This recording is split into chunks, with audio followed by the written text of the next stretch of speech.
کیا آپ کو پتا ہے ایک اونٹنے کی وجہ سے کس طرح ایک قوم پر عذاب مسلط ہوا؟ کیا آپ کو علم ہے وہ قوم کون تھی؟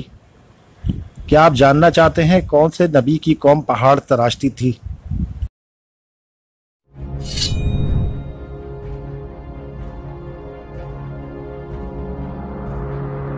حضرت صالح علیہ السلام سام بن نوح کی اولاد میں سے تھے اور قوم سمود کی قوم میں سے تھے۔ قرآن کریم میں آپ کا ذکر موجود ہے۔ آپ کی عمر مبارک 280 سال تھی۔ قوم سمود خالص عرب النسل قوم تھی۔ یہ قوم تقریباً آج سے 4000 سال پہلے حجاز مقدس اور تبوک کے درمیان حجر نامی جگہ پر آباد ہوئی تھی۔ جس جگہ قوم سمود آباد ہوئی تھی قرآن کریم میں اس جگہ کا ذکر سورہ حجر میں آیا ہے۔ آج کے عرب اس جگہ کو مدائن صالح کہتے ہیں۔ یہ وہ زمانہ تھا جب عرب میں قوم سمود کا ڈنکا بجتا تھا۔ یہ لوگ زیادہ تر کھیتی باڑی کرتے تھے۔ اللہ تعالیٰ نے ان کی زمین کو بڑی زرخیزی عطا کی تھی۔ مٹی میں بڑی طاقت تھی، فصل خوب ہوتی، پانی بھی بہت تھا۔ لوگوں نے کنویں کھودے ہوئے تھے۔ دراصل یہ اپنے وقت کے بہترین انجینئر تھے۔ ان کے محلات، قلعے اور مکان ان کے ہنر کا منہ بولتا ثبوت تھے۔ میدانوں میں بھی بڑے بڑے محل اور ہر زمانے میں بنائے جاتے ہیں، لیکن قوم سمود کا حیران کن ہنر پہاڑ تراشنا تھا۔ یہ لوگ کسی مناسب پہاڑ کا انتخاب کرتے، پھر اسے تراشنا شروع کرتے تھے، یہاں تک کہ پہاڑ میں مکان بنا ڈالتے۔ یہ مکان غار نما ہرگز نہیں تھے، بلکہ ان میں ہوا روشنی کا مناسب انتظام ہوتا۔ پہاڑ میں تعمیر ہونے کی وجہ سے یہ بہت مضبوط ہوتے تھے۔ انہی خوبیوں کی وجہ سے پورے علاقے میں ان جتنا خوشحال اور طاقتور ملک کسی کا نہیں تھا، اور یہ خوشحالی اور طاقت ہی کا گھمنڈ تھا جس نے انہیں مغرور اور ظالم بنا دیا تھا۔ ارد گرد کی بستیوں پر ظلم کرنا ان کے لیے ایک کھیل کا درجہ رکھتا تھا۔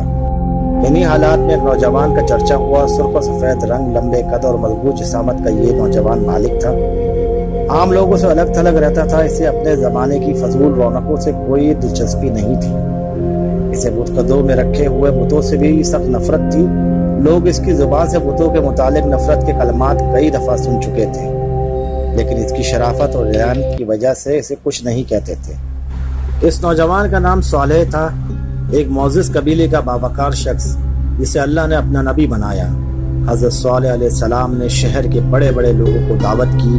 انہوں نے کھانا کھلانے کے بعد لوگوں کی آمد کا شکریہ ادا کیا اور انہیں بلانے کا مقصد بتاتے ہوئے کہا، اے لوگو، آج میں نے تمہیں وہ باتیں یاد کرانے کے لیے بلایا ہے جن کو تم بھول چکے ہو۔ مجھے علم ہے کہ تم اس بات کا انکار نہیں کرتے کہ اللہ ہی نے تمہیں اور تمہاری زمین کو بنایا ہے، لیکن اس کے باوجود تم ان کی عبادت کرنے کے بجائے جھوٹے خداؤں کے سامنے جھکتے ہو۔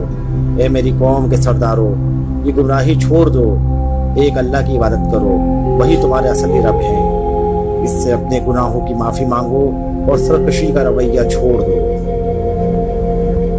حضرت صالح علیہ السلام کی گفتگو کے جواب میں ان سرداروں نے کہا، اے صالح، ہمیں تم سے بہت سی امیدیں تھیں۔ ہم تمہیں بہت معزز اور باوقار شخص سمجھتے تھے، لیکن تم نے ہمیں گمراہ کہہ کے ہمارے باپ دادا کے دین کو گالی دی ہے۔ تمہاری کوئی بات ہماری سمجھ میں نہیں آئی۔ آخر اب ان خداؤں کی پوجا کیوں چھوڑ دیں جن کو ہمارے باپ دادا پوجتے رہے ہیں؟ تم نے ہمیں بہت مایوس کیا ہے۔ حضرت صالح علیہ السلام نے انہیں سمجھانا چاہا، لیکن وہ ناراض ہو کر وہاں سے اٹھ آئے۔ انہوں نے حضرت صالح علیہ السلام کو خبردار کیا کہ اگر انہوں نے یہ باتیں عام لوگوں میں کہیں تو نتائج کے ذمہ دار وہ خود ہوں گے۔ حضرت صالح علیہ السلام نے سرداروں کی دھمکی کو کوئی اہمیت نہیں دی اور اپنی رسالت کا عام اعلان کر دیا۔ یہ خبر جنگل کی آگ کی طرح پھیل گئی کہ صالح نے رسول اللہ ہونے کا دعویٰ کر دیا ہے۔ انہوں نے اپنی قوم کو بتایا کہ وہ حضرت نوح علیہ السلام، حضرت ہود علیہ السلام کی طرح کے رسول ہیں۔ ان کا انکار کرنے پہ اللہ ان پر عذاب نازل کرے گا، مگر طاقت کے غرور میں پڑے ہوئے سرداروں نے لوگوں کو یہ کہہ کر تسلی دی کہ اگر وہ اللہ کے نافرمانی کر رہے ہوتے اور گناہوں کی زندگی بسر کر رہے ہوتے تو اللہ انہیں پورے عرب میں اتنی عزت نہ دیتا، ان کی زمینوں کو اتنا سرسبز نہ بناتا اور پہاڑوں میں تراشے ہوئے مکان اور محل اتنے عمدہ نہ ہوتے۔